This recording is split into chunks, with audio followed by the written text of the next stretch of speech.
दोस्तों कहते हैं ना, जहाँ पर हमें जाना होता है पर लेकिन हमारी किस्मत हमें वहीं पर लेकर जाती है जहाँ उसे जाना होता है। और वहाँ पर पहुँचने के बाद उस जगह से निकलना हमारे लिए बहुत ही मुश्किल हो जाता है। ऐसा ही कुछ मेरे साथ हुआ था। मैं और पंकज हम दोनों बचपन के दोस्त थे और उन दोनों हम दोनों ने प्लान किया था कि कल शाम होते ही हम दोनों अपने गांव के लिए निकल जाएंगे, क्योंकि 2 सालों से हम अपने गांव नहीं गए थे।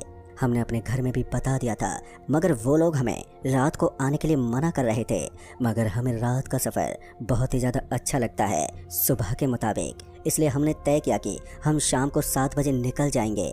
हमने सुबह से अपनी पैकिंग करनी शुरू कर दी, क्योंकि हमें आज शाम को निकलना भी था। हमारे पास एक गाड़ी भी थी और उसी गाड़ी से हम दोनों जाने वाले थे।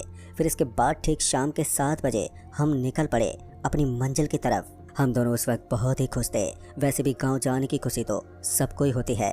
फिर जब हम घर से काफ़ी दूर आ गए तब हमने देखा कि अब मौसम ने अपना रुख मोड़ लिया था। मौसम पूरा ख़राब हो चुका था।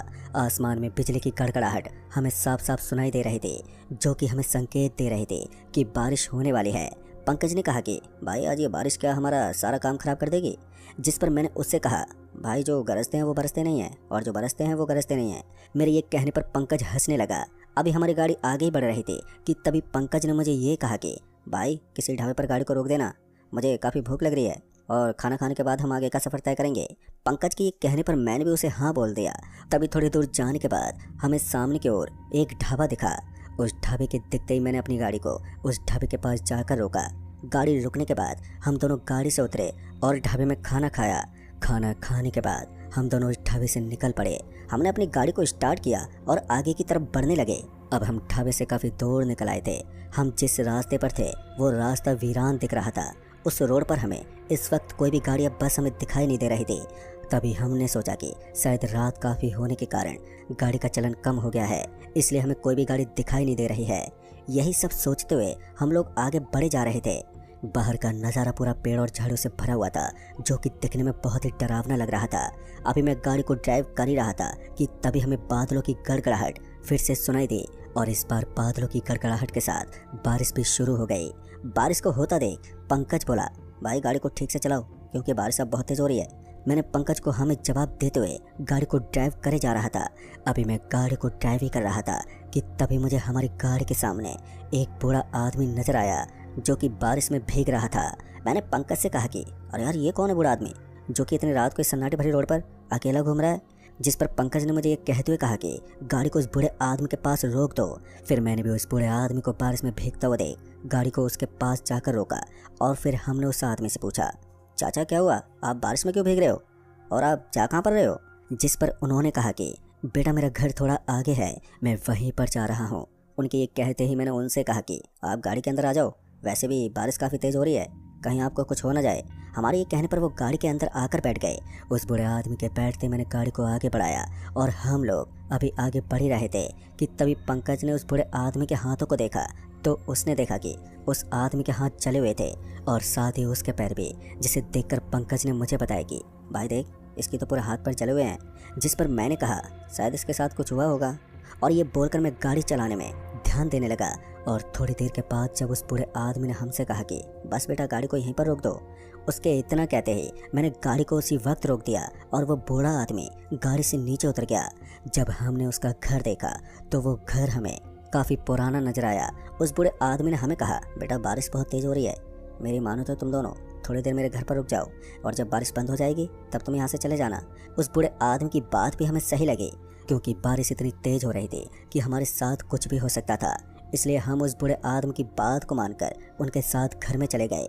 जब हम लोग भीगते उसके घर के अंदर गए और फिर हम अपने कपड़े उतारकर निचोड़ने लगे ताकि वो कपड़े थोड़े सूख जाएं। फिर इसके बाद जब हमने उस घर को देखा तो वो घर अंदर से हमें बाहर के मुताबिक और भी पुराना लग रहा था और साथ ही अंदर की तरफ अंधेरा भी हो रखा था। अंधेरा होने के कारण वो आदमी अंदर से एक लालटेन लेकर आया। हम ये सोचने लगे कि मॉडर्न ज़माने होने पर भी ये आदमी लालटेन यूज़ करता है और उसने लालटेन को वहीं पर रख दिया। उस लालटेन की वजह से अब हमें उस घर में थोड़ा सही से दिखाई दे रहा था।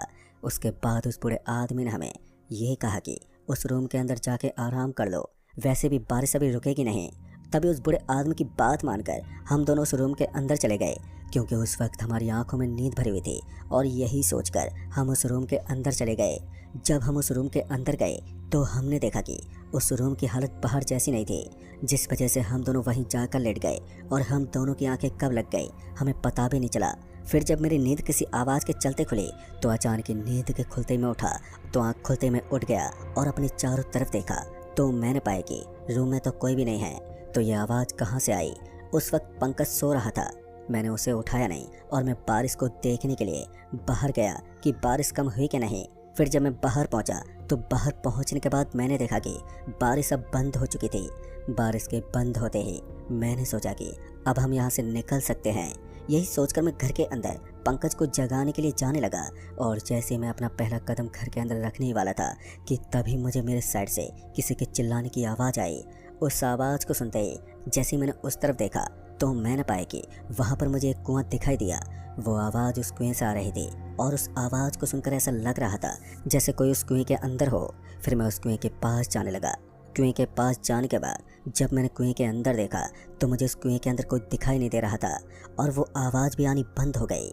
अब मुझे उस वक्त कुछ भी समझ में नहीं आ रहा था कि वो आवाज़ आनी एकदम से बंद कैसे हो गई और वो आवाज़ किसी औरत की लग रही थी। अभी मैं उस कुएं के अंदर झांक रहा था कि तभी मैंने देखा कि वहाँ पर कोई नहीं है तो मैं वहाँ से जाने लगा। अभी मैं उस कुएं से थोड़ा आगे ही गया हूँगा कि तभी किसी ने मेरे कंधे पर अपना हाथ रख दिया। उस वक्त मेरी हालत बहुत ही बुरी हो चुकी थी। अब मैं घबराने लगा था। फिर जब मैंने घबराते हुए पीछे मुड़कर देखा तो मेरी आंखें फटी की फटी रह गई। दरअसल मैंने देखा कि मेरे सामने एक औरत खड़ी हुई थी, मगर उस औरत की गर्दन कटी हुई थी। उसकी बॉडी ही मेरे सामने खड़ी थी। उसका सर तो मुझे कहीं भी दिखाई नहीं दे रहा था और मेरा शरीर अब ठंडा पड़ने लग गया था। मेरे मुंह से अब आवाज़ भी निकल नहीं पा रही थी। उस औरत के पूरे हाथ ठंडे हो रखे थे। मैं चाहकर भी कुछ नहीं कर पा रहा था। फिर कुछ देर के बाद वो औरत अचानक से गायब हो गई और उस औरत के गायब होते ही मेरी जान में जान आई और अब मेरा शरीर नॉर्मल हो चुका था। जैसे मेरा शरीर नॉर्मल हुआ तो मैं सीधा भागते उस घर के अंदर गया और पंकज पंकज चिल्लाते हुए रूम के भीतर घुस गया जहाँ पंकज सो रहा था। और जब मैं उस रूम में घुसा तो मैंने देखा कि पंकज उस रूम में था ही नहीं। उस वक्त मेरे डर की कोई सीमा नहीं थी। अब मैं बहुत ही ज़्यादा घबराने लगा था कि पंकज कहाँ पर चला गया है। तभी मैं जल्दी से उस रूम से बाहर निकला और उस घर में पंकज को ढूंढने लगा, मगर पंकज मुझे कहीं भी दिखाई नहीं दे रहा था। फिर मैंने उस बूढ़े आदमी को भी आवाज़ लगाई, मगर वो बूढ़ा आदमी भी मुझे कहीं भी दिखाई नहीं दिया। जिसके बाद मैं उस घर से बाहर आ गया और घर के बाहर आने के बाद मैंने पंकज को फिर से आवाज़ लगाई, मगर फिर भी मुझे पंकज की आवाज़ नहीं आई। अब मैं इतना ज़्यादा डर गया था कि मैं अब सीधा अपने गाड़ी के पास जाने लगा। जैसे ही मैंने अपना पहला कदम बढ़ाया कि तभी मुझे मेरे पीछे से पंकज की आवाज़ आई और पंकज की आवाज़ आते ही जब मैंने पीछे मुड़कर देखा तो मैंने पाया कि पंकज उस घर के दरवाजे पर खड़ा हुआ है और मुझे अपनी तरफ आने का इशारा कर रहा था। तभी मैं भागते उसके पास पहुंचा और फिर जब मैंने उससे चिल्लाते बोला कि भाई तू कहाँ पर गया था, मैंने तुझे कितनी आवाज़ लगाई थी मगर तूने मेरी एक भी आवाज़ का जवाब नहीं दिया। मेरे इतना कहने के बाद उसने मुझे ये बताया कि वो घर के पीछे बाथरूम करने गया था। फिर जब वो बाथरूम करके आया तो वो मुझे घर के अंदर कहीं भी नहीं दिखा। फिर मैंने पंकज को अपने साथ घटी हुई सारी घटना को बता दिया कि कुछ देर पहले मेरे साथ क्या क्या हुआ था। तभी पंकज ने मेरी बातें सुनकर कहा कि वो सब मेरा वहम था, ऐसा कुछ भी नहीं है। मैंने उसे बताया कि मेरे साथ ऐसा ही हुआ था, अगर तुझे यकीन नहीं हो रहा तो चल उस कुएं के पास। मेरे ये कहने पर उसने भी हामी भर दी और हम दोनों उस कुएं के पास जाने लगे। फिर जब हम उस कुएं के पास पहुँचे, फिर जब हमने उस कुएं के अंदर देखा तो इस बार मुझे उस कुएं के अंदर कोई भी दिखाई नहीं दिया। फिर पंकज ने मुझसे ये कहा कि भाई देख, वो तेरा वहम था, अब चले यहाँ से, खामखा अपना समय बर्बाद कर रहे हैं। फिर हम दोनों वहाँ से जाने लगे और जैसे हम अभी थोड़ा आगे ही बढ़े होंगे कि तभी हमने देखा कि हमें वही बूढ़ा आदमी उस घर के दरवाजे पर लालटेन लेकर खड़ा हुआ दिखाई दिया। वो आदमी हमें अपने पास बुला रहा था। उस बूढ़े आदमी को देखकर हम दोनों ने सोचा कि चलो उनसे मिल लेते हैं और फिर उसके बाद यहाँ से निकल जाएंगे। और फिर हम दोनों जब उस बूढ़े आदमी के पास पहुँचे तो हमने देखा कि उस बूढ़े आदमी के हाथ में एक खंजर था। उस खंजर को देखकर हम दोनों थोड़ा घबराने लगे कि कहीं ये हमें मारने के लिए तो नहीं आया है। अभी हम दोनों यही सब सोच रहे थे कि तभी उस बूढ़े आदमी ने उस खंजर से पंकज का हाथ काट दिया। जैसे उसने पंकज के हाथ में खंजर मारा कि तभी मैं पंकज को उससे दूर ले गया और जब मैंने उस आदमी की तरफ देखा तो मैंने पाया कि अब उस बूढ़े आदमी का चेहरा बदल गया है और उसका पूरा शरीर भी। दोस्तों, ये नज़ारा देखकर हम दोनों की आंखें फटी की फटी रह गई। हम दोनों अब बहुत ही ज़्यादा डर चुके थे। मैंने पंकज को कहा भी कि भाई जो मैं कह रहा था वो सब सच था। पंकज अब दर्द से करा रहा था उसे बहुत ही दर्द हो रहा था। फिर उस वक्त मैंने जैसे तैसे करके पंकज को वहाँ से उठाया और गाड़ी की तरफ लेकर जाने लगा। वहाँ से भागने के अलावा हमारे पास कोई चारा भी नहीं बचा था। फिर इसके बाद जैसे ही हमने अपना दूसरा कदम आगे बढ़ाया कि तभी हम दोनों के पैर वहीं जम से गए और पैर के जमते ही हम दोनों बहुत ही ज़्यादा घबराने लगे। तभी हमने अपने पैर को वहाँ से आगे बढ़ाने की बहुत ही कोशिश की, पर उस वक्त हमारी किस्मत को क्या मंजूर था वो हमें भी नहीं पता था।